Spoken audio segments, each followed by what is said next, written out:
Oi, gente, voltei. Bora continuar falando sobre o pessoal aí.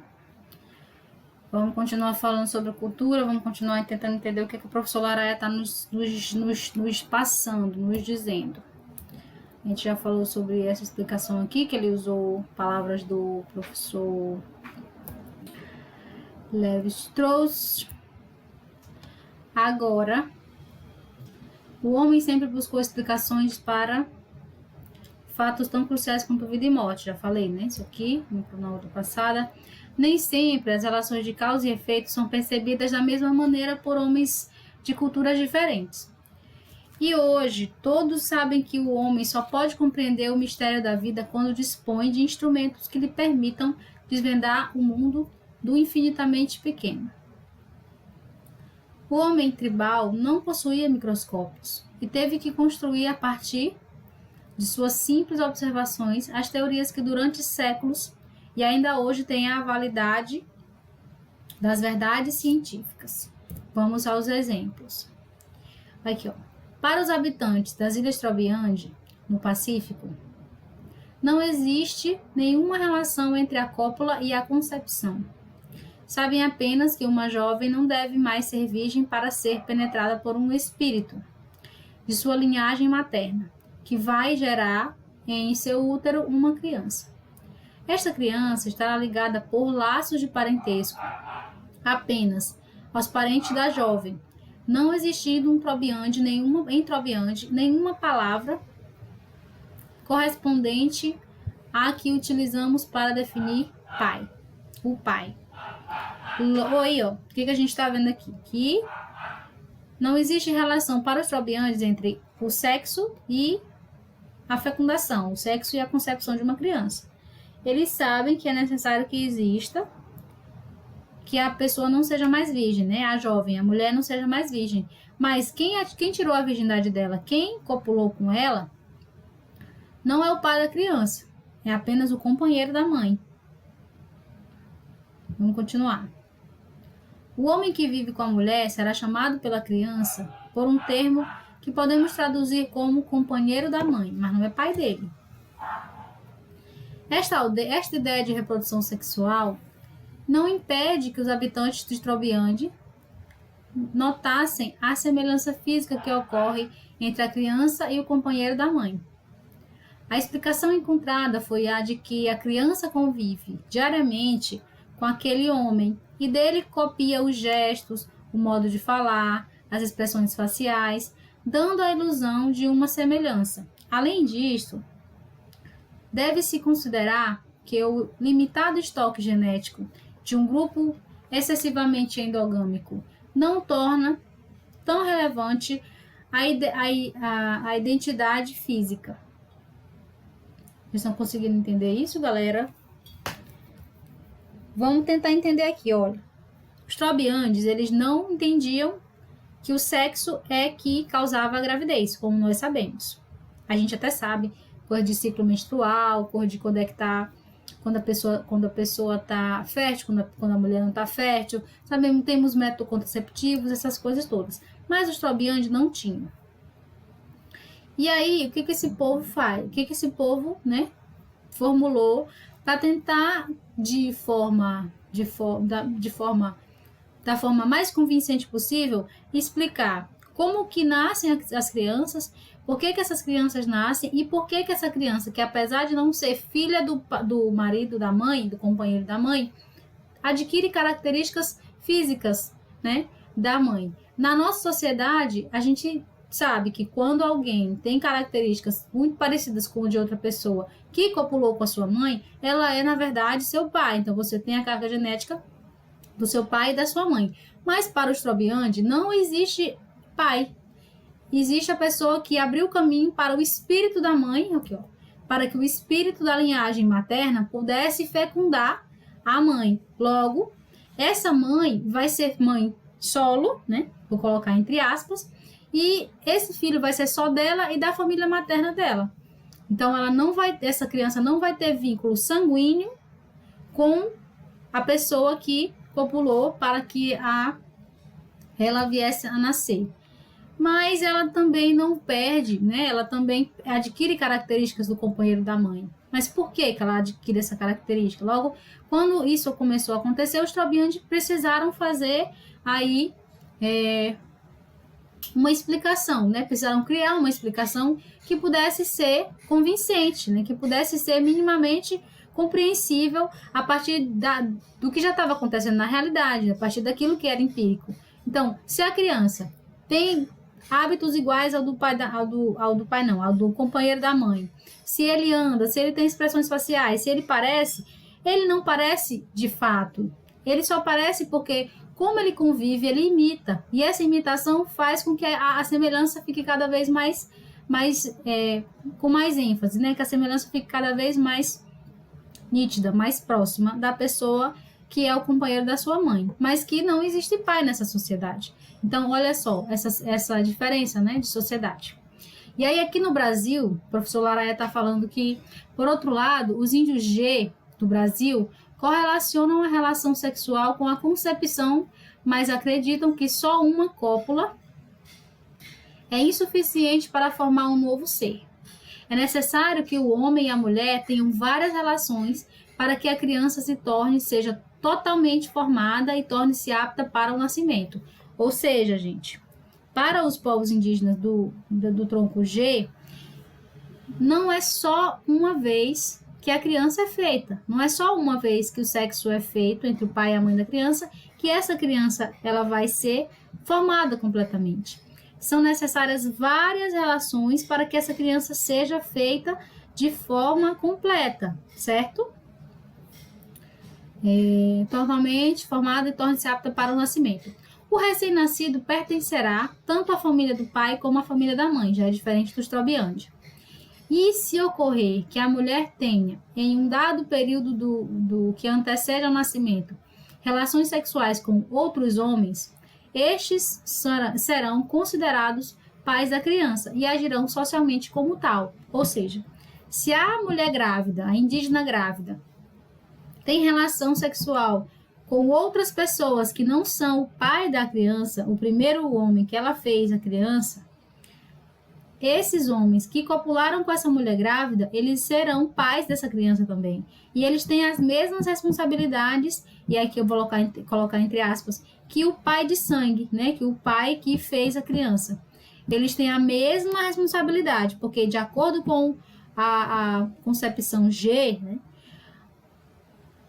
Todos que tiveram relação sexual com a mãe da criança enquanto ela estava grávida, também são pais, porque cada um contribuiu com uma parte para formar aquele indivíduo. Então, todos são responsáveis pela vida que está dentro daquela mulher. Aí, depois que nasce, todo mundo tem responsabilidades. Belezinha? Todo mundo entendendo direitinho? Bora lá. As explicações encontradas pelos membros das diversas sociedades humanas, portanto, são lógicas e encontram a sua coerência dentro do próprio sistema. Nunca é demais repetir o clássico trecho de Evans Pritchard, no qual, como a ação de feitiçaria é entendida pela filosofia Azange, considerada como um sistema de filosofia natural, ela, a feitiçaria, implica uma teoria de causas. A infelicidade resulta da feitiçaria, que trabalha em combinação, com as forças naturais. Caso um homem receba uma chifrada de um búfalo, caso lhe caia na cabeça um celeiro cujos suportes tenham sido minimizados pelas térmicas, ou contraia uma meningite cerebroespinhal, os Azandes afirmarão que o búfalo, o celeiro e a doença são causas que se conjugam com a feitiçaria para matar o homem. Pelo búfalo, pelo celeiro, pela doença, a feitiçaria não é responsável, pois existem por si mesmos, mas pela circunstância particular que os põe em relação destruidora com um certo indivíduo. O celeiro teria caído de qualquer maneira, mas foi pela feitiçaria que caiu em um dado momento e quando certo indivíduo repousava embaixo. Em todas essas causas, apenas a feitiçaria é significativa no plano das relações sociais. Vocês conseguiram compreender que os Azandi, eles como que eles têm relação e que eles explicam a feitiçaria, eles explicam os acontecimentos do seu cotidiano através da feitiçaria? Eu achei muito interessante essa forma de pensar. Porque o búfalo, o celeiro e a doença eles já existem. Só que precisa haver um catalisador para que esse búfalo chifre esse homem, para que essa doença chegue a esse homem, para que esse celeiro caia exatamente em cima desse homem. Por que não caiu quando ele não estava lá? Por que só caiu quando ele estava? Então, os Azandi precisaram de uma explicação. E para eles, pelo que eu consigo entender das leituras que eu fiz do professor Evans Pritchard, não há acaso, mas há feitiçaria. Entende? Talvez seja mais fácil para o leitor entender a lógica e a coerência de um sistema cultural tratando-o como uma forma de classificação. Muito do que supomos ser uma ordem inerente da natureza não passa, na verdade, de uma ordem que é fruto de um procedimento cultural, mas que nada tem a ver com uma ordem objetiva. Compreenderam? Quando um etnólogo inicia o seu estudo de um povo estranho, ele está numa situação análoga. E no caso de uma sociedade desconhecida, ele pode exatamente ser descrito como culturalmente cego. Foi aquilo que eu falei para vocês, né? Na hora que eu estava falando sobre os métodos de pesquisa da antropologia. Então, um etnólogo, ele está ali dentro da sociedade para compreender os costumes, para compreender a cultura e para fazer a sua etnografia. Porém, sem elementos, sem conhecer os elementos que fundam, que estruturam aquela sociedade, que estruturam culturalmente aquela sociedade, ele vai ser culturalmente cego, porque ele não está conseguindo, ele não consegue dominar os códigos, né? Os códigos sociais que estruturam aquele povo. Entendem? Deixa eu tentar ser um pouco mais clara. Ele não consegue dominar o que a sociedade recrimina, o que a sociedade abomina, o que a sociedade valoriza, o que a sociedade condena, os elementos culturais que aquela sociedade produz. Ele não vai conseguir entender os códigos se ele não conhece a linguagem, se ele não conhece, por exemplo, vou tentar dar um exemplo mais próximo para vocês. Vamos supor aqui que a gente está eu sou maranhense, né? E aí eu vou conversar com uma pessoa que não é nem brasileira, por exemplo. E aí tá fazendo um intercâmbio aqui no Brasil. Se eu disser para ela, bem aí, ela nem vai saber o que é bem aí. Porque não existe essa tradução literal dessa palavra quando ela está estudando a língua portuguesa, por exemplo. Outra coisa. Eu fui longe, né? Eu falei uma pessoa lá do exterior. Agora vamos falar eu aqui do Maranhão e uma pessoa lá do sul do país. Porque vocês sabem que a cultura também tem os seus regionalismos e ela vai mudando, né? De acordo com o regionalismo. Certo. Então, eu converso, a pessoa do sul chega aqui no Maranhão, aqui em São Luís, e me pergunta, onde é que fica o Mercado Central? Aí eu vou dizer, é bem ali, no centro. Ele vai achar que eu estou falando que é a menos de 100 metros, quando na verdade eu falei o bem ali, foi uma forma irônica, porque o Mercado Central, daqui do meu bairro, fica muito longe do centro. Logo, se ele não dominou, se ele não tem conhecimento que falar bem aí, ou bem ali, bem ali, bem ali, são regionalismos e são formas culturais que de ironia, ou de alguma forma de fazer uma chacota, de fazer uma brincadeira, ele jamais vai compreender que eu estou pregando uma peça nele, que eu estou tentando tirar onda com ele, que eu estou fazendo uma piada com ele. E aí ele culturalmente vai ser cego, se ele não tomar conhecimento desse nosso vocabulário, especificamente maranhense. Ele não vai conseguir entender. Por exemplo, eu tô é tu. Como é que a pessoa vai saber o significado de eu tô é tu se ela não faz parte da sociedade maranhense? Ela não vai dar conta de entender.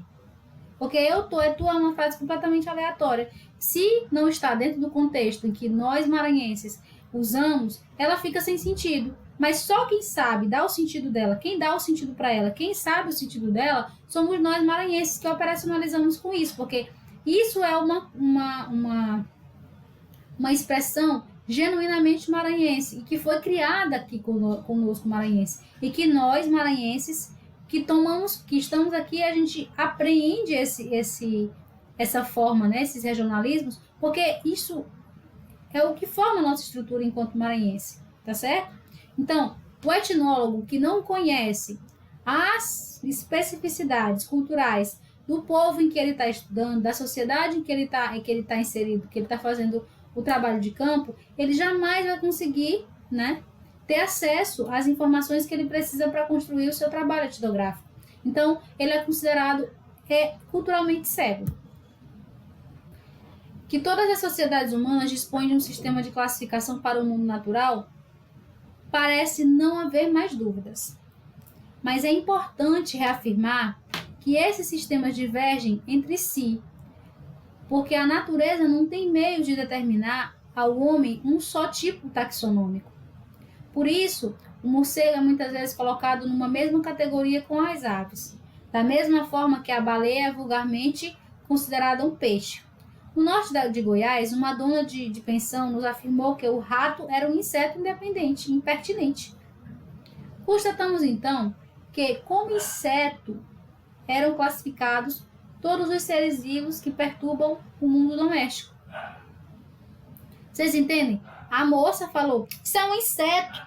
Ou seja, ele já chegou e compreendeu que a moça estava chamando o rato de inseto, não pelo fato do rato ser inseto mesmo, mas pelo fato de que ele estava perturbando o mundo doméstico daquela senhora.